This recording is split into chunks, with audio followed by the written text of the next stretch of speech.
अगदी पण ज्यावेळेस हे सगळं प्रकरण घडलं त्यावेळेस ह्याला आणायला अर्णवला आणायला तो गेला होता.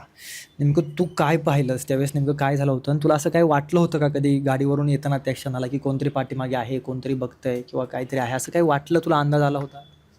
नाही म्हणजे नाही का, जेव्हा जेव्हा पण मी म्हणजे नाही का तो जेव्हा मला आणतो आणि जेव्हा पण मी बसतो गाडीवरती, तेव्हा मी म्हणजे माझी नजर असते म्हणजे मागं साडलं तेव्हा नाही का, तर तेव्हा पण कोणच नव्हतं.